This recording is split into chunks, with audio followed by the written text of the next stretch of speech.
Here with Kevin Coughlin from New England Ropes, trying to get some advice on all of our old rigging we're bringing in. I've got a 50-year-old boat with 50-year-old technology, which we're updating, and everybody's real excited about it. But I need some help on the rigging and what decisions to do. This is typical of what we started with, which is really old stuff from 1967, 68. Old wire to rope halyards and early double braid spliced in with a wire and rope splice. This is typical of the halyards that were on the boat. These were a lot of the dock lines that we found in the bilge. They're all green, and that's old 3-strand nylon. Well, Fred. So, what's your recommendation? Where do we go from here? Fred, I think that we can't repurpose any of this stuff, Yeah, although okay. I know you would like to, right? Yeah, well, anytime you can save a buck on this project, it's a help. What are you trying to do with the boat? So, because then we can kind of gear, Right. what we need to offer to you, kind of something to do so we can find the best solution for you. Well, the Cal 40 is a class racing boat. It's got a nice, strong class. A lot of people are looking for the boats. We're setting it up to do the class racing. We're also going to do some offshore racing. The crew we're racing against is pretty competitive, and we've done so far. We're in the process of doing a complete renovation to this boat. So we're putting a new mast in the boat, Okay. and to be competitive, we have to go to carbon sails, which don't stretch. And we're stiffening the boat up quite a bit. So we're going to have more load on the boat and the equipment than ever. Certainly the halyards and the sheets are going to take a lot of loading. And I think it'd be good to know the state of the art that you'd recommend for that application. What are the materials? What are the weaves? Another question I had real quick is that, so when you are going to redesign everything, are you going to run the halyards to the cockpit, or are you going to Yes. leave them on deck or at the base of the mast? Yeah, we'll run back to winches by the companionway, Okay. and that'll be the pit. Yep, almost all the halyards were on winches that were mounted to the mast. Okay. So jib halyards, the main halyard, everything, and they were wire rope halyards like this. This is actually one of the halyards, and this was, I think, a staysail halyard on this boat, and it went from 7x19 wire to a wire rope splice here and into some double braid. We're going to go to a new mast by Buzz Ballinger, and it's going to have a trisect masthead in it. Okay. So one thing And is internal halyards all the way down. So what we're going to replace is wire, and this is a polyester double braid or stay set that was spliced together. So one thing before we get started is that I typically like to match the fiber material to the sail material, Okay. so we can keep that performance kind of consistent and working together. Because if we replace everything with stay set or a polyester double braid with carbon sails, is that the carbon's not going to move, all right, but the sheets are, and you're not going to get the performance that you want out of the it'll start sail, out of the stretching, mast, yeah. everything. So you won't be very happy. Almost everything that we're doing in terms of replacing running rigging on boats, we start with a base fiber with Dysema. Okay. And Dysema is a really wonderful material because it's, again, as I said earlier, it's anywhere between 7 to 10 times stronger than steel. It's and it's super light, and it's got great UV resistance, and it's easy to work with. So I mean, if you take all those benefits, it's almost like the perfect fiber or perfect Right. that you can make a rope out of. So you can really stay with about the same diameters as you had You on the can. wire. Well, you can actually, the wire would be just a little bit bigger, but you can actually scale down the double braid part of it, Okay. 1 or 2 sizes. One thing that you always have to be careful with, though, is that you need to take caution as you bring the ropes back to the cockpit, is that the clutches that you use, you Yeah. have to pay attention to the diameters that are. Oh, because it's so much smaller than the traditional. That's ropes that exactly, you're and the way a clutch works is that its based performance is on the maximum diameter that can go through it. Okay. So although we can match 1/2 inch for 1/2 inch rope, all right, we might be able to go down to a 3/8, but that clutch is going to work best at a 1/2 inch. At the larger So we size. need to do something typically. Okay, so when I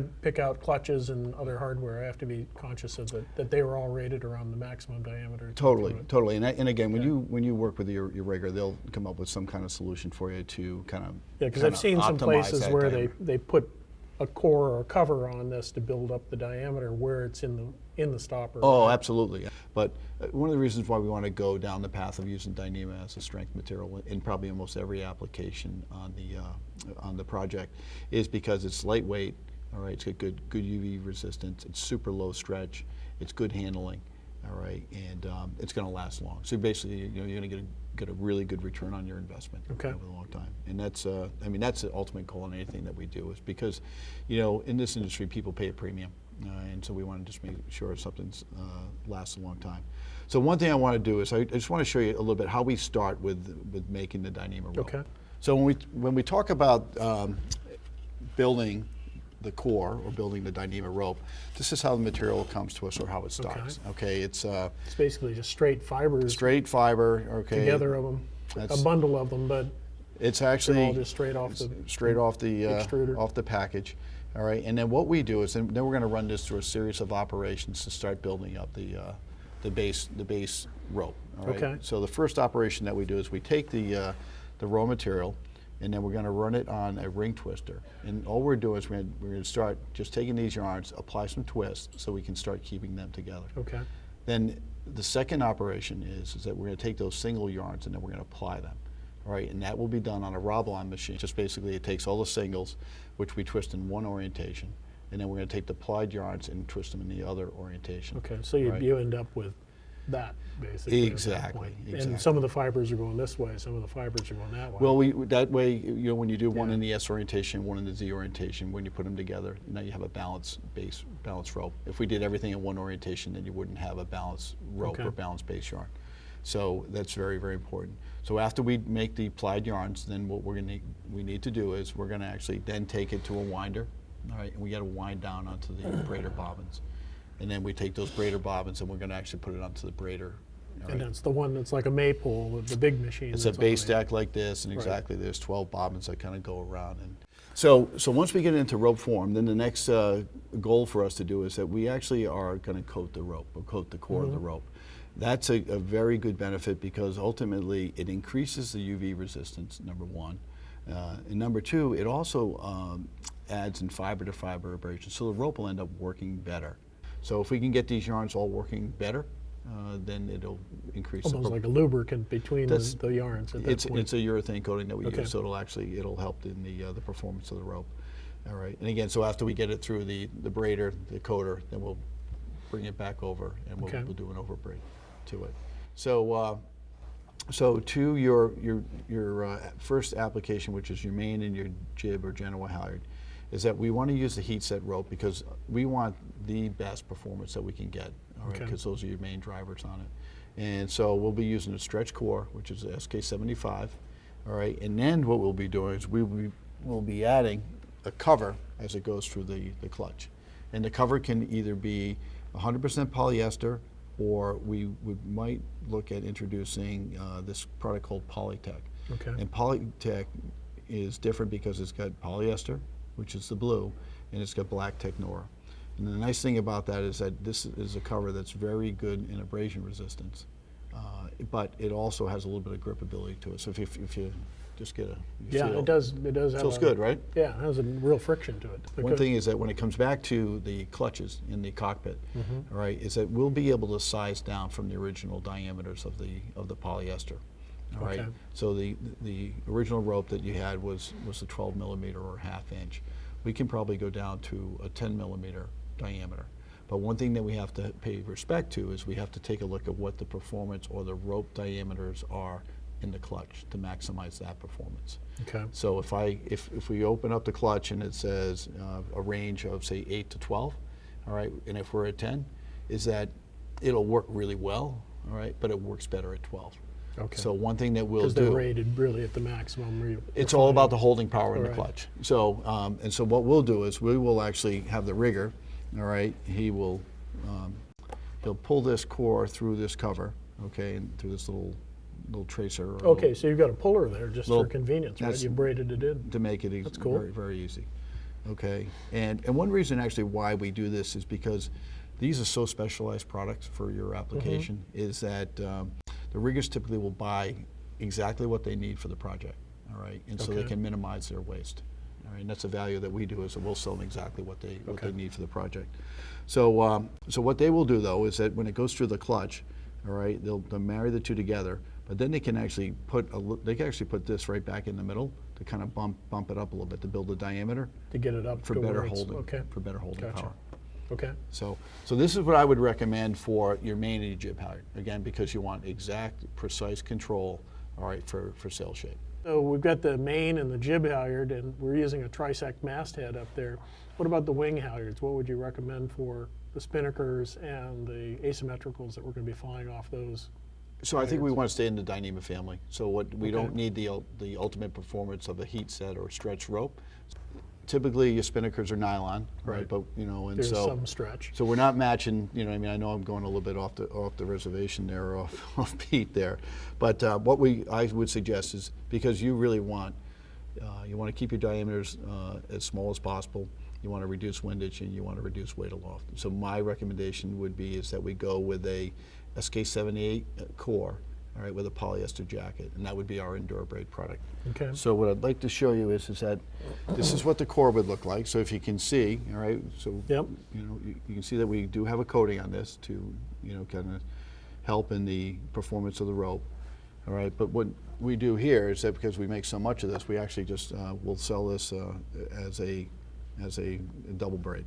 Okay, so it's a finished product It's a at this finished point product. instead of adding something over it. So this is kind of Okay. the rigger will build Right, build that. okay. You know what I mean? For your application, for your wing halyards and your sheets. All right, they're going to just use just a straight Enduro Braid office spool. All right. All right, and this is so it's going to be a 12-strand core, and this is actually really nice because we'll do a taper. And the reason this is good is, if you take a look at it, because Yeah, when it's you easy. taper, all right, the thing is that then this will be exposed to UV and it'll be exposed to possible wear and chafe. Right. And so what we try to do is, again, engineer in really good twist levels and good performance and braid angles here, so that the rope stays together. Okay. All right, because again, if I can make this really strong by not having a lot of twist and making it almost like a parallel yarn, but then when you put it into service, it's going to pick and pull. It'll be easier for some snag to get it. it would be like this. It would start pulling. Oh, yeah. I mean, even though that's an exaggeration, Yeah. it just wouldn't last very long. You wouldn't be very happy. All right. So Enduro Braid to me is actually going to be the probably the best product Okay. for the wing halyards. Okay. Right? And so again, SK75 polyester 24 carrier cover. And the key here is that part of what we do is making rope is an engineered science, but it's also, there's a little bit of an art form to it. Right. So what we think we know we do better than other rope companies is that our experience in terms of the construction and the twist levels is better than everybody, better than other folks, because we have more experience doing it. And the most important thing is that we try to get feedback from the market. So when we do innovation, it comes right from a guy like yourself, or a guy like your rigger or boatyard and stuff like that. So we're always trying to learn whatever we can from the market. So one of the things that I wanted to ask you about is that have you thought about replacing the lifelines? Even though it's not running rigging, had you given any thought to replacing the lifelines? Well, yeah, I'd like to see some alternatives to that. For eons, we used to use vinyl-coated wire, which was easy on the crew and looked nice and all that. But now we're required to use either a synthetic, or the wire has to be bare, because the problem was that we got salt water in under the vinyl and it corroded the stainless steel, and then they would have unexpected failures. Here's some innovation. We right. developed a product called WR2, which is wire rope replacement. Okay. All right. Again, the benefit is that we can take a fiber rope, all right, and replace the wire. We can reduce the weight by 7 to 10 times. Okay. All right, and then increase the handling. So what it is that we basically are taking a Dysema core with a Dysema cover. So what we do on the core is we make the rope like we talked about earlier. But then we run it through the stretching operation, because we want to take all the constructional elongation out and get a really good, hard, compact design. And then we'll actually overbraid it with a Dysema sleeve. Okay. And the other thing that we also do is we coat every part of the operation as well, just because we want to make sure that the core fibers are working together, and that and then when we overbraid the jacket, all right, we want to apply UV coating as well to the finished product so that you have increased Okay. UV resistance. But this has been a really good product because for us is that it allows you to have synthetic rigging. We have built the product in step with ISAF, so essentially is that we have made the cores the same diameters as what the wire needs to be as a strength member, and then again we overbraid it. So that the actual overbraid on a Cal 40 would end up probably being like a 7 mil, almost the same diameter as a vinyl coated wire. Okay. All right. But the key is that the inspectors or ISAF wants to be able to see what the core diameter is because that's the strength member. So they do that at the splice? Exactly. You peel the cover back and then splice the core?